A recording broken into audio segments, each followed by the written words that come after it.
जीवित पुत्रिका व्रत करने वाली माताओं एवं बहनों को जीवित पुत्रिका व्रत की हार्दिक शुभकामनाएं। नमस्कार मित्रों, आज हम आपके लिए जीवित पुत्रिका व्रत कथा लेकर उपस्थित हैं। तो आइए सुनते हैं व्रत महात्म्य की कथा। मित्रों, प्रस्तुत कथा के वक्ता वैशंपायन ऋषि हैं। बहुत पहले रमणीय कैलाश पर्वत के शिखर पर भगवान शंकर और माता पार्वती प्रसन्न मुद्रा में बैठे हुए थे। परम दयालु माता गौरी ने महादेव जी से पूछा, प्रभु, किस व्रत एवं पूजन से सौभाग्यशालिनी नारियों के पुत्र जीवित एवं चिरंजीवी बने रहते हैं? कृपया उसके बारे में और उसकी कथा के विषय में बताने का कष्ट करें। त्रिकालज्ञ भगवान शंकर ने जीवित पुत्रिका व्रत, ज्योतिया व्रत के विधान, महत्व तथा महात्म्य की कथा बताते हुए कहा, दक्षिण पथ में समुद्र के निकट नर्मदा के तट पर कंचनावती नाम की एक सुंदर नगरी थी। वहाँ के राजा मलय केतु थे। उनके पास चतुरंगिणी सेना थी। उनकी नगरी धन धान्य से परिपूर्ण थी। नर्मदा के पश्चिम तट पर बाहुटार नामक एक मरुस्थल था। वहाँ घाघू नाम वाला एक पाकड़ का पेड़ था। उसकी जड़ में एक बड़ा सा कोटर था। उसमें छिपकर एक सियारिन रहती थी। उसकी डाल पर घोंसला बनाकर एक चिल्होड़िन भी रहती थी। रहते रहते दोनों में मैत्री हो गई थी। संजोग बस उसी नदी के किनारे उस नगर की सधवा स्त्रियां अपने पुत्रों के आयुष्य और कल्याण की कामना से जीवोत्वाहन व्रत का पूजन कर रही थीं।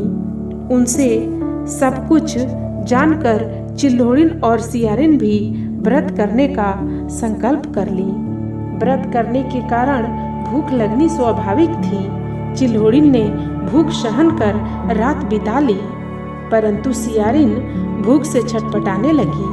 वह नदी के किनारे जाकर एक अधजले मुर्दे का मांस भर पेट खाकर और पारणा के लिए मांस के कुछ टुकड़े लेकर फिर कोटर में आ गई। डाल के ऊपर से चिल्होड़िन सब कुछ देख रही थी। चिल्होड़िन ने नगर की सधवा औरतों से अंकुरित मटर लेकर पारणा ठीक से कर ली। सियारिन बहुत धूर्त थी और चिल्होड़िन अधिक सात्विक विचार वाली थी। मित्रों, कुछ समय के बाद दोनों ने प्रयाग आकर तीर्थ सेवन शुरू किया। वहीं पर चिल्होड़िन ने, मैं महाराज के महामंत्री बुद्धिसेन की पत्नी बनूंगी, इस संकल्प एवं मनोरथ के साथ अपने प्राणों का उत्सर्ग कर दिया। उधर सियारिन ने भी, मैं महाराज मलय केतु की रानी बनूंगी, इस मनोरथ और संकल्प के साथ अपने प्राणों का त्याग किया। दोनों का जन्म भास्कर नामक वेदज्ञ ब्राह्मण के घर में हुआ। दोनों कन्याओं में नाग कन्या और देव कन्या के असाधारण गुण लक्षित हो रहे थे। चिल्होड़िन का नाम जहाँ सीलवती रखा गया, वहीं सियारिन का नाम कर्पूरावती। सीलवती का विवाह मंत्री बुद्धिसेन से हुआ और कर्पूरावती का विवाह राजा मलय केतु के साथ। राजा और मंत्री दोनों धर्मात्मा एवं न्यायवादी थे। प्रजा को राजा अपने पुत्र के समान मानता था और प्रजा भी उन्हें खूब चाहती थी। समय के अनुसार सीलवती और कर्पूरावती को 7 पुत्र हुए। सीलवती के 7 पुत्र जीवित थे, पर कर्पूरावती के 7 पुत्र एक एक करके काल के गाल में समाते गए। कर्पूरावती बहुत दुखी रहती थी। उधर सीलवती के सभी पुत्र हमेशा राजा की सेवा में हाजिर रहते थे। वे सब बड़े विनयी और राजा के आज्ञाकारी थे। रानी उन्हें देखकर जलती रहती थी। उसे ईर्ष्या होती थी कि सीलवती के सभी पुत्र जीवित हैं। एक दिन रानी ने रूठकर खाना पीना और बोलना भी बंद कर लिया। राजा से दूर किसी एकांत कोठरी में पड़ी हुई थी। राजा को जब यह मालूम हुआ तो वे उसे मनाने गए। तब उसने उनकी एक भी नहीं सुनी। आखिर परेशान होकर राजा ने कहा कि तुम जो कहोगी मैं वही करूँगा। तुम उठो और खाना खाओ।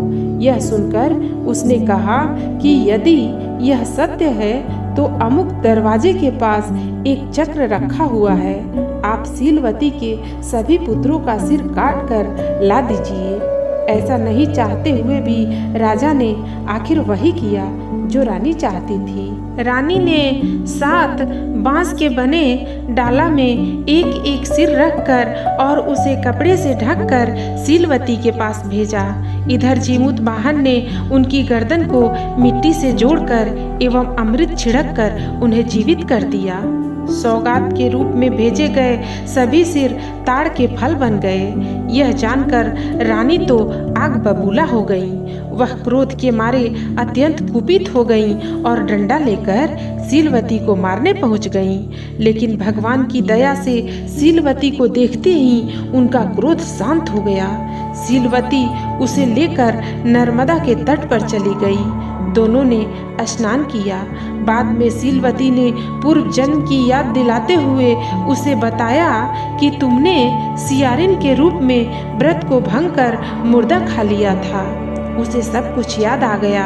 ग्लानि और संताप से उसके प्राण निकल गए। राजा को जब यह मालूम हुआ तो उसने अपना राज्य मंत्री को सौंप दिया और स्वयं तप करने चला गया। सीलवती अपने पति और पुत्रों के साथ प्रसन्नता पूर्वक रहने लगी। ज्योतिया व्रत के प्रभाव से उनके सभी मनोरथ पूर्ण हो गए। इस प्रकार महात्म्य की कथा बताने के अनंतर भगवान शंकर ने कहा कि जो सौभाग्यवती स्त्री जीमूत वाहन को प्रसन्न करने के लिए व्रत एवं पूजन करती है एवं कथा सुनकर ब्राह्मण को दक्षिणा देती है, वह अपने पुत्रों के साथ सुखपूर्वक समय बिताकर अंत में विष्णु लोक प्रस्थान करती है। अन्ते च भजते देवी विष्णु लोकम सनातनम। धन्यवाद।